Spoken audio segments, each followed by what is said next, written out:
একটা এমন গ্রাম যেখানে মানুষ কয়েক কয়েক দিন ধরে ঘুমিয়ে থাকে, একটা এমন নদী যেখানে কেউ ভুল করে পড়ে গেলে জীবন্ত অবস্থাতেই ফুটে যায়, আর একটা এমন ঝর্ণা যেখান থেকে পানি নয় বরং রক্ত বয়ে যায়। এসব জায়গা এমন যে বিশ্বাস করা বেশ কঠিন, কিন্তু বাস্তবে এই সব জায়গাগুলো এই পৃথিবীতে সত্যিই বিদ্যমান। এছাড়াও আমাদের পৃথিবীতে আরও অনেক রহস্যময় জায়গা রয়েছে যাদের রহস্য বিজ্ঞানী এবং গবেষকদেরও ঘুম কেড়ে নিয়েছে।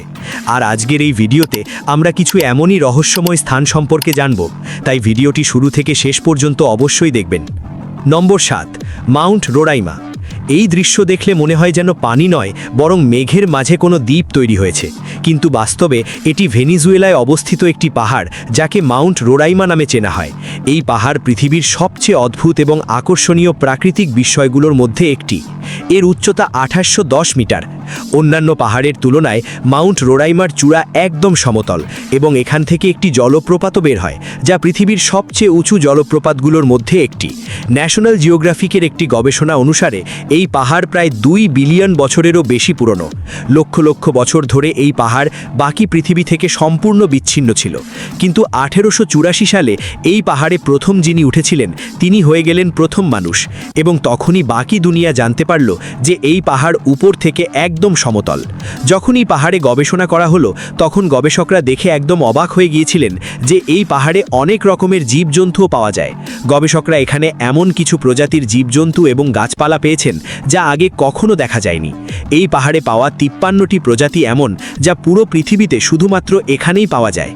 নম্বর 6, কেলিমুথু ত্রিবর্ণ হ্রদ। ইন্দোনেশিয়ায় একটি দ্বীপ আছে যাকে ফ্লোরেজ নামে চেনা হয়।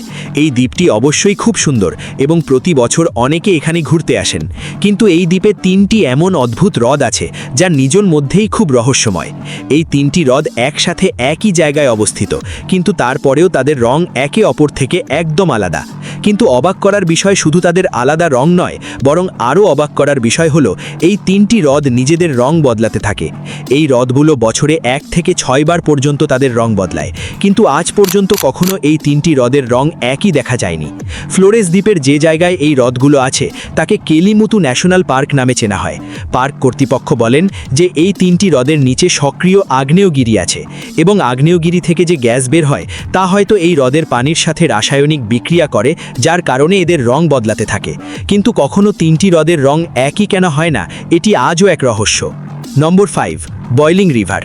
অ্যামাজন ফরেস্ট, যা আমাদের পৃথিবীর সবচেয়ে বড় জঙ্গল, 8টি দেশে ছড়িয়ে আছে, কিন্তু এর পেরু অংশে এমন একটি নদী আছে যার পানি সবসময় ফুটতে থাকে। এই নদীকে নেই টিম্পিস্কা নামে চেনা হয়। এটি পৃথিবীর একমাত্র এমন দীর্ঘ নদী যার পানির তাপমাত্রা 90 থেকে 100 ডিগ্রি সেলসিয়াস পর্যন্ত হয়। এর স্পষ্ট অর্থ হলো যদি কোনো জীবজন্তু বা মানুষ ভুল করেও এই নদীতে পড়ে যায় তাহলে সে জীবন্ত অবস্থাতেই ফুটে যাবে। এই নদীকে অনেক দিন ধরে একটা মিথ বলে মনে করা হতো, কিন্তু পরে পেরুর একজন বিজ্ঞানী আন্দ্রেস রুজো এই নদী খুঁজে বের করার সিদ্ধান্ত নেন এবং 2011 সালে অ্যামাজন ফরেস্টে এটি খুঁজে পান। যখন রুজো এই নদীর পানির তাপমাত্রা মাপেন তখন তা ছিল 86 ডিগ্রি সেলসিয়াস। কিন্তু প্রশ্ন হলো এই নদীর পানি এত গরম কিভাবে হয়? একটা কারণ হতে পারে যে এর আশেপাশে কোনো সক্রিয় আগ্নেয়গিরি আছে, কিন্তু অবাক করার বিষয় হলো এই নদীর কাছাকাছি 400 মাইলের মধ্যে কোনো সক্রিয় আগ্নেয়গিরি নেই।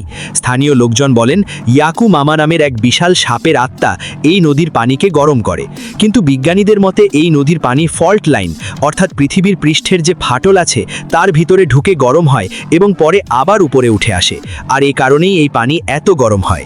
নম্বর 4, ক্রুকেড ফরেস্ট। পৃথিবীর প্রায় সব গাছ মাটি থেকে উপরের দিকে সোজা হয়ে বেড়ে ওঠে, কিন্তু পোল্যান্ডে এমন একটি জঙ্গল আছে যেখানে সব গাছ বাঁকা হয়ে বেড়ে ওঠে। এই জঙ্গলকে ক্রুকেড ফরেস্ট নামে চেনা হয়। এখানে 400টিরও বেশি এমন গাছ আছে যেগুলোতে 90 ডিগ্রির একটি তীক্ষ্ণ বাঁক দেখা যায়, কিন্তু হঠাৎ করে আবার তারা সোজা হয়ে বেড়ে ওঠে। এমনটা কিভাবে সম্ভব? এই অদ্ভুত গাছগুলো নিয়ে অনেক তত্ত্ব দেওয়া হয়। একটি তত্ত্ব বলে যখন গাছগুলো ছোট ছিল তখন ভারী বরফের ঝড়ে চাপা পড়েছিল, যার কারণে তারা এমন হয়ে গেছে। আরেকটি তত্ত্ব বলে যে এই এলাকায় একটি মাধ্যাকর্ষণ শক্তির টান আছে, কিন্তু আরেকটি তত্ত্ব বলে যে মানুষই এই গাছগুলোর সাথে ছেদাছেদি করেছে যাতে নৌকা এবং আসবাবপত্র বানানোর জন্য বাঁকা কাঠ পাওয়া যায়, আর এই গাছগুলোর এমন আকৃতির জন্য এই তত্ত্বকেই সবচেয়ে সঠিক ব্যাখ্যা মনে করা হয়। নম্বর 3, দ্য স্লিপিং সিটি অফ কালাশি। কাজাখস্তানে একটি ছোট্ট গ্রাম আছে যার নাম কালাশি। এই গ্রাম প্রথমবার সংবাদে আসে 2013 সালে, যখন এখানকার লোকজন একটি অদ্ভুত রোগের শিকার হতে শুরু করে। এখানে মানুষ হাঁটতে হাঁটতে বা কাজ করতে করতে হঠাৎ ঘুমিয়ে পড়ত। অনেকে টানা 6 দিন ঘুমিয়েই থাকত। যখন তারা জেগে উঠত তখন কিচ্ছু মনে থাকতো না। এই ঘটনা শুধু 1-2 জনের সাথে হয়নি, বরং সময়ের সাথে সাথে বড় সংখ্যক মানুষ এই রোগের শিকার হতে থাকে। যখন এর উপর গবেষণা করা হয় তখন প্রথমে ভাবা হয়েছিল হয়তো খাবার বা পানিতে কিছু আছে, কিন্তু পরীক্ষায় সব কিছু স্বাভাবিক পাওয়া যায়। অবশেষে 2 বছর পর অর্থাৎ 2015 সালে এই রহস্যের সমাধান হয়। সামনে আসে যে এই গ্রামে একটি বন্ধ হয়ে যাওয়া ইউরেনিয়াম খনি ছিল, যেখানে প্রচুর রেডন গ্যাস ছিল। এর ফলে সেখানকার বাতাসে কার্বন মনোক্সাইডের পরিমাণ বেড়ে গিয়েছিল এবং অক্সিজেনের মাত্রা কমে গিয়েছিল, আর এ কারণেই মানুষ এই রোগের শিকার হচ্ছিল। নম্বর 2, ব্লাড ওয়াটারফল। জলপ্রপাত আপনারা অনেক দেখেছেন, কিন্তু অ্যান্টার্কটিকায় এমন একটি জলপ্রপাত আছে যা দেখলে মনে হয় যেন পানি নয় বরং রক্ত বয়ে যাচ্ছে। টেলার গ্লেসিয়ার থেকে বের হওয়া এই জলপ্রপাতকে ব্লাড ফলস নামে চেনা হয়। এটি প্রথম 1911 সালে একটি অস্ট্রেলিয়ান ভূতত্ত্ববিদ গ্রিফিথ টেলার আবিষ্কার করেছিলেন। অনেক বছর ধরে মনে করা হতো এখান থেকে সত্যিই রক্ত বয়ে যায়, কিন্তু যখন গবেষণা করা হলো তখন যা সামনে এলো তা আরও বেশি অবাক করার মতো। প্রথমে বিজ্ঞানীরা অবাক হয়েছিলেন যে বাইরের তাপমাত্রা -17 ডিগ্রি সেলসিয়াস হওয়া সত্ত্বেও এই পানি জমছে না কেন। এর কারণ বের হয়েছে যে এর গ্লেসিয়ারের নিচে একটি হ্রদ আছে যার পানিতে সমুদ্রের পানির চেয়ে 3 গুণ বেশি লবণ আছে। লবণাক্ত পানির হিমায়িত হওয়ার বিন্দু সাধারণ পানির চেয়ে কম হয়, তাই এটি জমে না।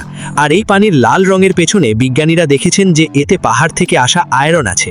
যখন একটি নির্দিষ্ট জায়গা দিয়ে এই পানি গ্লেসিয়ার থেকে বের হয় তখন এতে থাকা আয়রন বাতাসের অক্সিজেনের সাথে মিলে আয়রন অক্সাইডে পরিণত হয়, আর এ কারণেই পানির রং লাল দেখায়। এটা ঠিক সেইভাবে যেভাবে লোহায় মরচে পড়ে লাল হয়ে যায়। নম্বর 1, দরওয়াজা গ্যাস ক্রেটার। তুর্কমেনিস্তানের গরম কারাকোরাম মরুভূমিতে এমন একটি গর্ত আছে যেখানে গত 50 বছর ধরে অবিরাম আগুন জ্বলছে। 100 ফুট গভীর এই গর্তকে দরওয়াজা গ্যাস ক্রেটার বা ডোর টু হেল অর্থাৎ নরকের দরজা বলা হয়। বৃষ্টি হোক বা ঝড়ই আসুক না কেন, এই আগুন 24 ঘন্টা সব সময় জ্বলতে থাকে।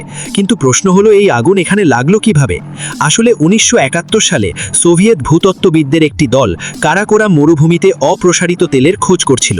তখন এক জায়গায় খনন করার সময় মাটি ধসে পড়ে এবং একটা বড় গর্ত তৈরি হয়। হঠাৎ সেই গর্ত থেকে প্রচুর পরিমাণে মিথেন গ্যাস বের হতে থাকে। মিথেন গ্যাস বিপজ্জনক এবং বায়ুমণ্ডলে মিশে যাওয়ার ঝুঁকি ছিল, তাই তা বন্ধ করার জন্য তারা গর্তে আগুন ধরিয়ে দেন।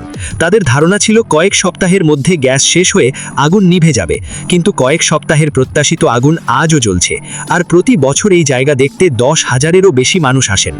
তো এগুলো ছিল পৃথিবীর কয়েকটি সবচেয়ে রহস্যময় স্থান।